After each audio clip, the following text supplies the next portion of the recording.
Good morning, everyone. My name is Paul Young. I'm just going to walk you through digital media and just kind of give you an update of what's happening in the market. So basically, here's a little bit of a bio about myself. I've got expertise in all aspects of technology over the last 28 years. I've focused a little bit in different areas on the business development perspective, just because the way that the cloud in general is working in terms of hosting environment and content. So what I've basically done is bring you some of that expertise in terms of understanding the direction of how people are connecting in their viewing interests as part of how they manage their entertainment. This presentation, I'm not going to basically pick a particular Android box or applications better than whoever else in the marketplace. What I'm really going to do is focus on what's coming out and what you need to realize as part of moving forward. Now, like anything else, if you do a Google search, you're going to see a ton of applications out there that basically do hosting in terms of content. Now, an Android box itself will only allow to have certain content sanctioned because the way they want to manage the content rules. So why has Android technology exploded? Well, multiple reasons. People want to wean themselves off of the cable packages. They want to be selective of what they watch. So a lot of companies, startups, and even the networks are looking at better ways to host content on the box. Now, the things that you need to be careful of and cognizant of any sort of Android technology is the streaming rules. There's certain things that you need to fall in play that you basically follow the copyright rules. Now, a lot of boxes out there will do certain things, allow you to get unauthorized content, but that's not the best way to do things because it leaves your network vulnerable to attacks. So let's look quickly at the price point. As little as 2 years ago, these boxes were going for $200 to $300 a piece. The market's now become very saturated because you can buy a generic box for about $60 and program it with applications and sell it through any sort of media sites, either eBay, Kijiji, or even Amazon. So you're seeing this particular screen where you're seeing boxes go for about $80. The biggest problem that you're faced with any sort of Android box is the warranty, and also these guys that are doing things on the fly don't necessarily have the R&D budget to make sure those boxes are properly protected or supported. Now, here's a good example of a couple areas that content's being streamed.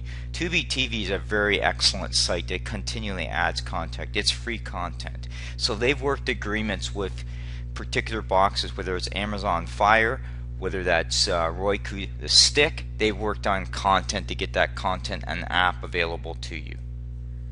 Just new for now, you're going to see more of this come out to play, and they're monitoring it after the Netflix to compete, is a pay-for-service application. So some of the applications that you connect to or download as part of your viewing capabilities on a box will be paid for view. This Boomerang site is basically taking a lot of that cartoons, which are very interesting for people yourself to be wanting to watch with your kids.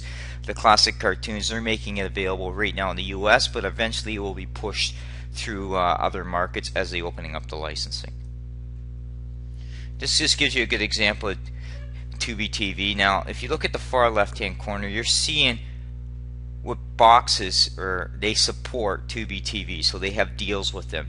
That's what I said before, is you can go out and download any sort of application, but is that application basically supported? B, is how secure is that application? This gives you again an OV guide to look at what they're offering in content, both from movies and TV shows. So some of the TV shows might be old, some of the TV shows might be recent, and same with the movies. Mill Creek's doing the same thing as well with what they show you as well.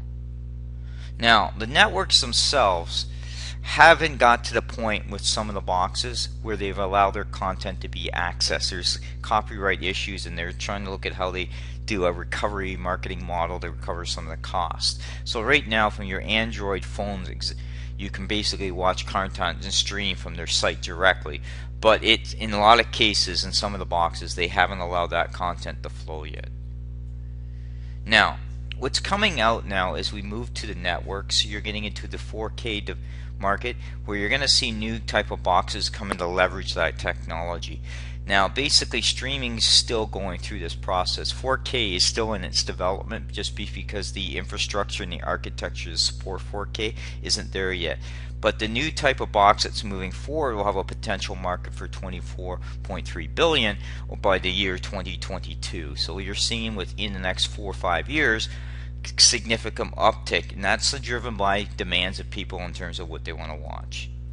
Now in summary, basically networks themselves have their own cloud environments. Some of them only allow you to access it directly from their website, while other options are becoming more visible where they might piggyback with a Tubi TV to allow content to be played out there. The other issue that you're coming in I didn't touch base on here is that there are some bundling options when you get into radio applications where they basically allow you to go basically to a specific area where you might have access to over 300-400 radio stations from your phone.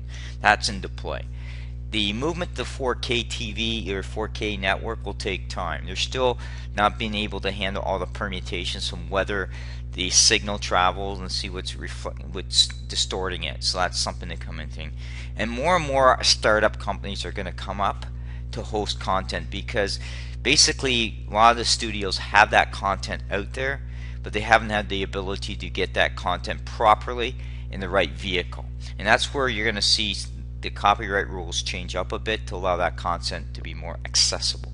So in a nutshell, it's going to be up to you to kind of assess how you want to access this content, whether you want to pay for membership services or how you basically want to access it through like an Android TV box or any sort of other platform or through your cell phone or Android phone. So it's going to be up to you, but the caveat you should be cognizant of if anything else that you're doing with that is you need to understand that the streaming rules are becoming more stringent on that. There's lawsuits out there with Bell and Rogers to basically talk a little bit about what they expect from box holders, especially when you get into Kodi technology.